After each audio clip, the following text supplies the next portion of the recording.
یہ ایک تلخ حقیقت ہے کہ جب ہم میں دو آدمی کہیں بیٹھتا ہے تو تیسرے کی غیبت شروع کرتا ہے۔ یہ آپ بھی جانتے ہیں اور دنیا جانتی ہے، مگر جب تک یہاں بیٹھیں گے آپ اللہ و رسول کا ذکر سنیں گے تو ایک بہت بڑی برائی اور بہت بڑے گناہ سے آپ بچے ہوئے۔ تو یہ بڑی سعادت کی بات ہے۔ اسٹیج علماء اہل سنت کے جلووں سے آباد ہے اور جماعت کی بڑی محترم موقر باوقار شخصیتیں جلوہ بار ہیں۔ سبحان اللہ سبحان استاد گرامی محقق رضویات سبحان اللہ حضرت علامہ ڈاکٹر غلام مصطفیٰ نجم القادری دامہ ظلہ تشریف فرما ہیں، جن کے جلووں سے ہم اور آپ شاد کام ہو رہے ہیں۔ وہیں ان کے پہلو میں محب گرامی محقق اصل محقق رضویات نازش فکر و قلم حضرت علامہ ڈاکٹر امجد رضا امجد صدر قاضی و مفتی ادارہ شریعہ بہار پٹنہ وہ تشریف فرما ہے۔ ان کے پہلو میں محب گرامی استاذ العلماء حضرت علامہ مولانا اسلم القادری صاحب قاضی سیتامڑھی وہ تشریف فرما ہے، اور بھی دیگر علماء نقیب اہل سنت عزیزم مولانا محبوب گوہر تشریف فرما ہے۔ ایک نقیب تشریف لے گئے ہیں، پھر آئیں گے، اور ایک اور جماعت اہل سنت کا ابھرتا ہوا نقیب عزیزم مولانا ضیاء المصطفیٰ مدنی وہ بھی ہیں، ان کی بھی باری آئے گی۔ تو پورا اسٹیج علماء سے منور ہے اور یہ ساری ذمہ داری نقیب کی ہے، وہ پیش کریں گے۔ میں چند لمحوں کے لیے آپ کے سامنے ہوں۔ ابھی مجھ سے پہلے محب گرامی حضرت مولانا جاوید عنبر نے جو گفتگو کی وہ صرف میرے دل کی آواز نہیں، آپ کے دل کی بھی آواز۔ کاش کہ ہم ٹھنڈے دل سے سوچیں اور غور کریں کہ ہم کہاں ہیں۔ علم ہماری وراثت ہے، علم ہماری دولت ہے، علم ہمارا سرمایہ ہے، علم ہماری پونجی ہے، مگر رونا یہ ہے کہ آج ہم سب سے پیچھے ہیں اس میں۔ پڑھیں تاریخ، اور تاریخ نہیں قرآن پڑھیں۔ حضرت عیسیٰ علیہ السلام کے 571 سال کے بعد نبی ناز رحمت صلی اللہ علیہ وآلہ وسلم دنیا میں تشریف لائیں۔ پیشانیاں آوارہ ہیں، فکریں آوارہ ہیں، خیالات آوارہ ہیں، دل آوارہ ہے، نگاہیں آوارہ ہیں، سر سے پیر تک ہر حصہ آوارہ ہے، مگر اللہ پاک نے غار حرا کی بلندی پہ سجدوں کے حوالے سے کوئی آیت نازل نہیں کی ہے، روزے کے حوالے سے کوئی پیغام نہیں دیا ہے، عبادات کے حوالے سے کوئی حکم نہیں ہے۔ جب نبی ناز رحمت غار حرا کی بلندی پہ تشریف لے گئے تو اللہ پاک نے جو پہلی آیت اپنے نبی پہ نازل فرمائی ہے وہ ہے اقرا، محبوب پڑھیے اور اپنے رب کے نام سے پڑھیے۔ جیسے ہی نبی غار حرا سے علم کا اجالا لے کر مکے کی وادی میں تشریف لائے ہیں تو جہالتیں خودکشی کرتی ہوئی نظر آ رہی ہیں۔ حیرت یہ ہے کہ جس نبی نے علم کا اجالا دیا ہو، جس نبی نے علم کی زندگی دی ہو، جس نبی نے شعور کا تنتنا دیا ہو، جس نبی نے خیالات کے باغپن دیے ہوں، آج انہی کی امت سب سے جاہل نظر آ رہی ہے۔ کیوں؟ ابھی آپ نے سنا نا کہ ہمارے یہاں بے احتیاطی کتنی ہے، فضول خرچیاں کس قدر ہیں، مگر علم کے حوالے سے ہم کتنے پیچھے ہیں۔ کل ہماری پہچان یہ تھی کہ سب سے پہلے دنیا کو ہاسپیٹل ہم نے دیا ہے بنا کر، دنیا میں سب سے پہلے MBBS ڈاکٹر ہم ہوئے ہیں، اور جتنے آلات اس نے دیے ہیں آج بھی اتنے ہی آلات ہیں سرجری کے لیے، اس سے آگے نہیں بڑھیں۔ تاریخ پڑھیں آپ، سب سے پہلا سرجن ڈاکٹر تو مسلمان ہے، سب سے پہلے ہاسپٹل بنانے والا وہ مسلمان ہے، سب سے پہلے علم جغرافیہ کا جاننے والا وہ مسلمان ہے، سب سے پہلے کہکشاؤں کے جمال کو بتانے والا وہ مسلمان ہے، سب سے پہلے انسانیت کو قرب خدا کی لذتوں سے آشنائی کرانے والا وہ میرا نبی ہے۔ مگر حال یہ ہے کہ اسی نبی کا کلمہ پڑھنے والا آج سب سے پیچھے نظر آ رہا ہے۔ باپ دیکھیے، جہاں گندگی ہو دنیا کہتی ہے یہ مسلمانوں کا محلہ ہے، جہاں چند لڑکے کھیل رہے ہوں آوارگی ہو دنیا کہتی ہے یہ مسلمان کا بچہ ہے۔ کل ہماری شناخت یہ ہے کہ علم ہمارا تیور تھا، کل ہماری شناخت یہ تھی کہ علم ہمارا زیور تھا، کل ہمارا تعارف یہ تھا کہ فکری بلندیاں ہمارے قدموں میں سجدہ ریز تھی، اور آج حال یہ ہے کہ سب سے پیچھے ہم نظر آ رہے ہیں۔ کیوں؟ اس لیے کہ علم سے ہم نے رشتہ توڑ لیا ہے۔ یاد رکھیں، جہالت موت ہے، علم زندگی ہے۔ جہالت موت ہے، علم زندگی ہے۔ اگر آپ جینا چاہتے ہیں تو آپ کو علم حاصل کرنا ہوگا۔ ہوش سنبھالنا اور ٹوٹو لے کے بڑھ گئے۔ کیا ہم ٹوٹو چلانے کے لیے پیدا ہوئے؟ نہیں، ہم ٹوٹو چلانے کے لیے پیدا نہیں ہوئے ہیں، ہم ملک چلانے کے لیے پیدا ہوئے ہیں، ہم حکمرانی کے لیے پیدا ہوئے ہیں، ہم جہاں بانی کے لیے پیدا ہوئے ہیں۔ تو جس اللہ نے اپنے نبی کی محترم امت کو اتنی عظمتیں دے کر بھیجا ہے، آج وہی امت خستہ حال ہے، علم کے اعتبار سے خستہ حال ہے، فکر کے اعتبار سے زوال پذیر ہے، شعور کے اعتبار سے، اس لیے کہ جو میسج نبی نے اپنی امت کو دیا ہے آج ہم اس سے بہت پیچھے نظر آ رہے ہیں۔ مسلمانوں پڑھیں، اور جب پڑھیں گے تو آگے بڑھیں گے۔ اب آپ دیکھیں، حضرت سیدنا عمر ہیں، کیا ایک راستے سے گزر رہے ہیں، ایک وادی میں پہنچے، رونے لگے، صحابہ کی جماعت موجود ہے، پوچھا کیوں رو رہے ہیں آپ؟ کہا کہ اس لیے رو رہا ہوں کہ یہی وہ وادی ہے کہ جہاں میرے ابا خطاب چند اونٹ لے کر بھیجا کرتے تھے، مگر میں چند اونٹ کو لائن میں نہیں لگا سکا، اور آج حال یہ ہے کہ 22 لاکھ مربع میل کی ساری آبادی میرے اشارے پہ ناچ رہی ہے۔ کہا کیا بات ہے، کیوں ایسا ہے؟ کہا کل میں جاہل تھا اس لیے چند اونٹ کو لائن نہیں لگا سکا، لیکن جب نبی سے میں نے علم حاصل کیا ہے تو 22 لاکھ کو میں نے لائن میں لگا دیا ہے۔ تو دیکھا آپ نے علم کی عظمت کیا ہے، علم کا وقار کیا ہے، علم کا مرتبہ کیا ہے، علم کا فیضان کیا ہے، علم کی بلندی کیا ہے۔ کاش کہ ہم آج بھی اس طرف توجہ دیں اور اپنے بچوں کو علم کے لیے آگے بڑھائیں۔ پیسوں کا جو ناجائز خرچ ہے، بیجا خرچ ہے، یہ دیکھنا ہو تو ہم شادیوں میں دیکھیں، مسجدوں میں آج بھی چٹائی اچھی نہیں ہے، مدرسوں میں آج بھی چٹائی اچھی نہیں ہے، بچوں کے سر پہ ٹوپیاں آج بھی بوسیدہ ہیں، اور بڑی تحقیر کی نظر سے ہم دیکھتے ہیں کہ یہ مدرسے کا بچہ ہے۔ یاد رکھیں، یہی وہ مدرسے کے بچے ہیں کہ جب گزرتے ہیں تو فرشتے ان پر ناز کرتے ہیں، ان کے لیے دعاؤں کے لیے پر بچھا دیتے ہیں، لیکن آپ بہت بڑے ڈاکٹر ہیں، انجینئر ہیں، پروفیسر ہیں، وہ عظمت آپ کو نہیں ملے گی جو ایک مہمان رسول کو نبی پاک وہ عظمت دے رہے ہیں۔ تو آپ عالم بھی بنائیں اور دنیاوی علم سے بھی بچوں کو آراستہ کریں۔ الحمدللہ میرے گھر میں 5 ڈاکٹر ہیں، MBBS بھی ہیں اور MBBS بھی ہیں، یہ مقید بھی ہیں، سب پروفیسر بھی ہیں، انجینئر بھی ہیں، مولانا بھی ہیں، سب ہیں۔ کیوں؟ اس لیے کہ یہ سب فیضان ہے بریلی شریف۔ سبحان اللہ، ہمیں فخر ہے، ہمارے دوست ڈاکٹر امجد رضا امجد، انہیں بھی یہ فخر ہے کہ ان کی کٹیا میں حضور حجت الاسلام تشریف لائے۔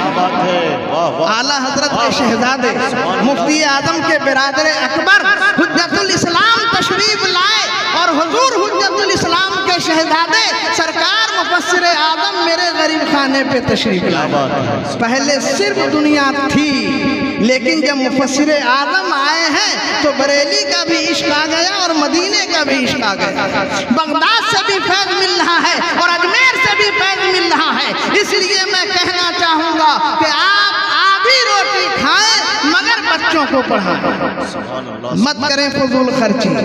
یہ شادیوں میں بیجا فضول خرچی۔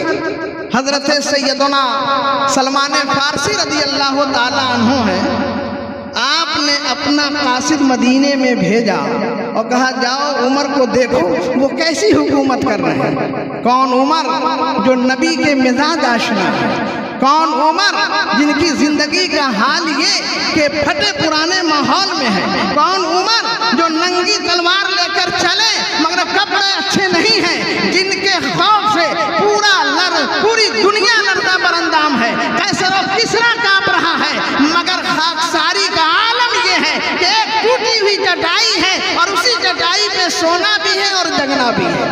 یہ مزاج مصطفیٰ نے دیا تھا، یہ شعور مصطفیٰ نے دیا تھا، یہ زندگی کی عظمت مصطفیٰ نے دی تھی۔ اور زندگی کیسے گزاری جاتی ہے کہ جس سادگی میں باغپن بھی ہو اور وقار بھی ہو، اگر یہ ہے تو میرے نبی کی زندگی ہے۔ کیا بات ہے۔ عزیزان ملت اسلامیہ، جو قاصد مدینے آیا، دسترخوان لگا تو دسترخوان پہ دو طرح کے سالن تھے۔ قاصد نے کھانا کھایا، ایک دو روز رہے اور پھر مدینے سے وہ حضرت سلمان کے پاس گئے جب وہ بصرہ کے گورنر تھے۔ کہا کہ میں نے تو عجیب معاملہ دیکھا۔ کہا کیا دیکھا؟ کہا حضرت عمر کے دسترخوان پہ دو طرح کے سالن۔ کہا اچھا عمر اور دو طرح کے سالن، کیا اس نے نبی کی زندگی نہیں دیکھی؟ مہینوں فاقوں پہ فاقہ ہے، گھر میں چولہا نہیں جل رہا ہے، چولہے سے دھواں نہیں نکل رہا ہے، اور جس نبی کی نگاہ کرم میں پلا ہو عمر، آج اس کے دسترخوان پہ دو طرح کے سالن ہیں۔ کیا بات ہے؟ جیسے ہی انہوں نے یہ خبر سنی فوراً گورنری سے استعفیٰ دیا اور چلے مدینہ۔ حضرت عمر کو معلوم ہوا نبی کا چہیتا صحابی سلمان فارسی آ رہے ہیں۔ مدینے کی سرحد سے آگے بڑھے استقبال کے لیے، خیر مقدم کے لیے کہ نبی کا صحابی آ رہا ہے، چلو خیر مقدم کے لیے۔ جیسے ہی گلے لگے حضرت سلمان نے کہا عمر گلے بعد میں لگنا، میرے سوال کا جواب دو کہ تمہارے دسترخوان پہ دو طرح کے سالن کیوں ہیں؟ کیا تم نے نبی کی زندگی نہیں دیکھی؟ کبھی صرف سوکھی روٹی نبی فرما رہے ہیں، تناول فرما رہے ہیں، کبھی فاقے کی زندگی ہے، مہینوں ہو گئے مگر گھر سے چولہا نہیں جلا، اس پہ کھانا نہیں بنا، اور تم نبی کے پروردہ ہو، فیضان کرم کے میں زندگی گزاری ہے تم نے، اور تمہارے دسترخوان پہ دو طرح کا سالن؟ کہا ہاں ہے، لیکن گھر چلے تو میں جواب دوں گا۔ اور میں نے یہ بھی سنا ہے کہ تم ٹاٹ کو ڈبل کر کے اور پھر اس مسند پہ تم بیٹھتے ہو۔ کیا نبی کو نہیں دیکھا ٹوٹی ہوئی چٹائی پہ مصطفیٰ بیٹھ رہے؟ اور ایسا نبی کی ایک زمین پہ بیٹھ کے اشارہ کرے تو چاند ٹکڑے ہو رہا ہے، سورج پلٹ رہا ہے، حلیمہ کی جھوپڑی پہ اشارہ کر دے تو محلوں کا شباب آ رہا ہے۔ اتنا بااختیار اور باوقار نبی ہے، اور ان کی نگاہ کرم کے تلے پلنے والا عمر اور ڈبل ٹاٹ پہ بیٹھا ہے، اس کا تمہیں جواب دینا ہوگا۔ کہ بالکل دوں گا، مگر وہ عمر تھے نا، یہ آج کا معاملہ نہیں ہے، اسی لیے میں کہتا ہوں حکومت کرنا کسے کہتے ہیں یہ اسلام سے سیکھو، اور حضرت عمر سے سیکھو۔ سبحان اللہ۔ آ گئے گھر پہ، آنے کے بعد فرمایا دو طرح کا جو سالن تھا نا، اس میں ایک سالن میرا تھا اور ایک سالن جو الگ بنایا وہ مہمان کا تھا۔ کیا مطلب؟ کہ میرے نبی نے فرمایا ہے اکرم الضیوف، مہمانوں کی عزت کرو، تعظیم کرو، ان کے لیے اچھا کھانا بناؤ۔ تو ان کے لیے جو تم نے قاصد بھیجا تھا ان کا کھانا بہت اچھا تھا، ان کا سالن بہت اچھا تھا، مگر میں تو صرف دال کھا رہا تھا، روٹی کھا رہا تھا۔ کہ اچھا چلو یہ جواب تو مل گیا، لیکن ڈبل ٹاٹ کر کے کیوں بیٹھے؟ کھول دیا ٹاٹ، چٹائی جسے ہم بولتے ہیں نا، جب چٹائی کھلی ہے تو بیچ میں ٹوٹی ہوئی چٹائی تھے، کہ اسی کو چھپانے کے لیے میں نے ڈبل کر دیا۔ سبحان اللہ۔ ایسی حکومت کہ جس راستے سے عمر گزرے نبی فرماتے ہیں کہ شیطان راستہ بدل دیتا ہے۔ ایسی عظمت کہ نبی فرماتے ہیں کہ جبریل 1500 سال تک اگر میرے عمر کی تعریف کرے جب بھی تعریف ختم نہیں ہوگی۔ اس جاہ و جلال کا عمر، اس فضل و کمال کا عمر، اس بلندی کا عمر ہے، مگر حال یہ ہے کہ ٹوٹی ہوئی چٹائی پر بیٹھ کر پوری دنیا کو اپنے قابو میں رکھے ہوئے ہے، اور قیصر و کسریٰ کی بلندیاں جھک جھک کر عمر کو سلام کر رہی ہے۔ عزیزان ملت اسلامیہ جب یہ گفتگو سنی تو حضرت سلمان کی آنکھوں میں آنسو آ گئے۔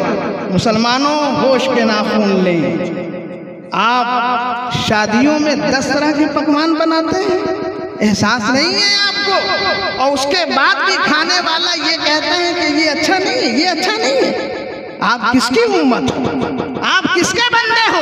کیا تم بھول گئے ہو کہ جس نبی کا آپ کلمہ پڑھ رہے ہیں وہ نبی مہینوں کھانا نہیں کھا رہا ہے، اور جس اللہ نے اپنے نبی کو اتنا بااختیار بنایا ہے کہ جب چاہے جس وقت چاہے پہاڑ کو سونا بنا دے اور کائنات کی عظمتوں کو قدموں میں سمیٹ دے، مگر ایسا باوقار نبی بھوکے رہ رہا ہے، شکم پہ پتھر باندھے ہوئے ہیں، مگر ہمارے یہاں حال یہ ہے، ابھی آپ نے سنا کہ کم سے کم اگر خرچ ہے شادی میں تو 5 لاکھ ہے، بیٹی والوں کی زمینیں بک رہی ہیں، گھر بک رہا ہے، اور نہ جانے کی صعوبتوں اور مصیبتوں سے بیٹی والا دوچار ہو رہا ہے، اور لڑکے والے سر فخر سے اونچا کر رہے ہیں کہ میں بارات لے کے جا رہا ہوں۔ کہاں بارات لے کے جا رہے ہیں؟ اسلام نے کہا ہے بارات لے کر جاؤ؟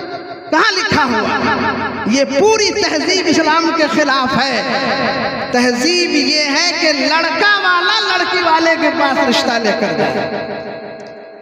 حضرت علی گئے تھے نبی کی بارگاہ میں، یا رسول اللہ فاطمہ سے نکاح کرنا ہے۔ آقا نہیں گئے تھے کہ علی آؤ میری بیٹی سے نکاح ہو۔ تہذیب بدل گئی، شعور بدل گیا، رہن سہن بدل گئے، پورا معیار بدل گیا، اور ہم اس تہذیب کو نقل کر رہے ہیں جو ہماری تہذیب نہیں ہے، کسی اور کی تہذیب ہے۔ اس لیے مسلمانوں، آپ خود کو بھی پہچانیں اور سماج کو بھی پہچاننے کی آپ بات کریں۔ کیا آپ کو معلوم نہیں ہے؟ کل ہمارا تعارف یہ تھا کہ اگر محلہ صاف ہے تو مسلمانوں کا محلہ ہے، گلیاں پاکیزہ ہیں تو مسلمانوں کی گلیاں ہیں، راستے صاف ہیں تو مسلمانوں کے راستے ہیں، مکان صاف ستھرا ہے تو مسلمان کا ہے۔ اور آج ہمارا انٹروڈکشن یہ ہے کہ جو گلی زیادہ گندی ہے وہ مسلمانوں کی گلی، کچڑا اسی میں، ناپاکی اسی میں، سارے کوڑے کچڑے اسی میں۔ کیوں؟ اس لیے کہ ہم نبی کے فرمان سے اور فیضان سے دور ہو گئے۔ دیکھیں یہودی کا قافلہ جا رہا ہے، سردار یہودیوں کا آگے آگے چل رہا ہے، راستے میں ٹھوکر لگی، گر پڑا، آنکھوں میں آنسو آ گئے، قافلے والوں نے سنبھال لیا، کیوں رو رہے ہو؟ کہا رو اس لیے نہیں رہا ہوں کہ اس پتھر سے مجھے چوٹ لگی ہے، نہیں۔ کہا پھر رو کیوں رہے ہو؟ کہا رو اس لیے رہا ہوں کہ اس راستے سے کوئی مسلمان نہیں گزرا ہے۔ کیا مطلب؟ کہا جس راستے سے مسلمان گزرتا ہے وہ راستہ گندا نہیں ہوتا ہے، کلین ہوتا ہے، صاف ہوتا ہے، پاکیزہ ہوتا ہے، اور اس لیے ہوتا ہے کہ اس کے نبی نے فرمایا ہے النظافۃ نصف الایمان، پاکیزگی آدھا ایمان ہے۔ وہی نبی نے یہ بھی فرمایا ہے اماطۃ الاذی عن الطریق، راستے سے تکلیف دہ چیزوں کا ہٹانا صدقہ ہے۔ لہذا مسلمان جہاں جہاں سے گزرتا ہے راستہ بھی صاف کرتا ہے، پتھر بھی ہٹاتا ہے، کانٹے بھی ہٹا دیتا ہے۔ سبحان اللہ۔ اور آج ہمارا ماحول یہ، تو کل ہمارا تعارف یہ تھا کہ اگر راستہ صاف ہے تو مسلمان کی وجہ سے ہے، گلیاں منور ہیں تو مسلمانوں کی ہیں، بچے پڑھ رہے ہیں تو مسلمانوں کے ہیں، معاملہ بہت حسین ہے تو مسلمانوں کا ہے، سماج بہت خوبصورت ہے تو مسلمانوں کا ہے، معاشرہ لطیف ہے تو مسلمانوں کا ہے۔ اور آج جتنی گندگیاں ہیں وہ ہمارے معاشرے میں ہیں۔ ٹی وی زور زور سے بج رہا ہو، یقین کر لیجئے مسلمانوں کا محلہ ہے۔ یہ ہمارا تعارف، یہ ہمارا انٹروڈکشن، یہ ہماری پہچان، یہ ہماری علامت۔ کیوں؟ اس لیے کہ ہم اس نبی کے پیغام سے دور ہو گئے ہیں، اور اللہ نے جو سب سے پہلا میسج اور پہلا پیغام اپنے نبی کو دیا ہے اس میسج سے ہم الگ ہو گئے ہیں۔ میں بڑی ذمہ داری سے گفتگو کر رہا ہوں کہ جس کے پاس علم ہوگا تکبر نہیں ہوگا، جس کے پاس علم ہوگا گندگی نہیں ہوگی، جس کے پاس علم ہوگا گمراہی نہیں ہوگی اگر وہ عشق رسول ساتھ میں رکھتا ہے، جس کے پاس نبی کی عظمتوں کا سایہ ہے یقیناً وہ گمراہ نہیں ہو سکتا ہے، بلکہ جہاں جہاں سے چلے گا وہ کہہ اٹھے گا اور دنیا کہے گی عروج آدم خاکی سے انجم سہمے جاتے ہیں، عروج آدم خاکی سے انجم سہمے جاتے ہیں کہ یہ ٹوٹا ہوا تارا مہد کامل نہ بن جائے۔ نعرہ تکبیر، اپنی ماضی نعرہ رسالت۔ ہمیں مستقبل نہیں دیکھنا ہے، اپنا حسین ماضی دیکھنا ہے۔ نبی کا کردار دیکھنا ہے، صحابہ کی سیرت دیکھنی ہے، تابعین کے جلوے دیکھنے ہیں، غوث اعظم کی زندگی دیکھنی ہے۔ میں آپ بہت زیادہ دور مت جائیے، 100 سال پیچھے آئیے، امام احمد رضا کے قلم کا تنتنا دیکھیں۔ اب آپ دیکھیے نا، اسٹائن نے یہ کہا تھا کہ زمین حرکت میں ہے، چاند و سورج رکے ہوئے، مگر معلوم ہے آپ کو یہ امام احمد رضا کا علم تھا، امام احمد رضا کے قلم کی بصیرت تھی، یہ امام احمد رضا کی فکر کی توانائی تھی کہ امام احمد رضا نے ایک تو دلیل نہیں دی ہے، 105 دلیل دے کر یہ ثابت کر دیا کہ زمین ساکت ہے، چاند و سورج چل رہے ہیں، اور بہت بڑے سائنسداں کا منہ بند کر دیا، بولتی بند کر دی اور اس کی فکر کی دھجی اڑا دی۔ گویا اگر آگے بڑھنا ہے تو علم کا ہتھیار ساتھ رکھنا ہوگا، علم کے زیور سے آراستہ ہونا ہوگا، فکر کی دولتوں سے دامن کو آراستہ کرنا ہوگا، اور شعور کی جگمگاہٹ سے اپنی حیات کے راہوں کو جگمگانا ہوگا، تب ہم جا کے آگے بڑھ سکتے ہیں۔ میں نے کہا یہ جتنی ترقیات ہیں یہ سب قرآن کی بھیک ہے، اور جس دن قرآن بھیک دینا بند کر دے دنیا ایک قدم آگے نہیں بڑھ سکتی ہے۔ چاند پہ جانا یہ میرے نبی نے بتایا ہے، سورج کی شعاؤں کو گرفتار کرنا یہ میرے نبی نے علم دیا ہے، سمندر کی لہروں پہ قبضہ کرنا یہ میرے نبی کا فیضان ہے، ہواؤں کے دوش پہ سفر کرنا یہ نبی کی دی ہوئی بھیک ہے۔ تو دنیا نبی کی دی ہوئی بھیک سے دامن کو بھر رہی ہے، اور مسلمان ہے کہ ٹوٹو چلانے میں مست ہے۔ بہت آگے بڑھا تو پان ٹھیلا کھول دیا۔ ارے مسلمان، کہاں تم تھے اور کہاں تم آ گئے؟ کتنی بلندی تمہیں اللہ نے عطا کی ہے۔ میاں ہم وہ ہیں کہ جس کی بلندی کا کوئی جواب نہیں ہے۔ قرآن ہمیں بلندی کی سند دے رہا ہے، نبی کا فیضان ہمیں بلند کر رہا ہے، اور ہم ہیں کہ اس بلندی اور فیضان سے خود کو پیچھے آ رہے ہیں۔ پڑھیے، اتنا پڑھیے کہ دنیا پہ چھا جائیے، یہی قرآن کا پیغام ہے، یہی میرے نبی کا میسج ہے، اور یہی علماء بھی ہمیں پیغام دے رہے ہیں۔ دعا ہے کہ اللہ پاک ہمیں صحیح شعور عطا فرمائے۔ وما علینا الا البلاغ۔ نقیب اہل سنت حضرت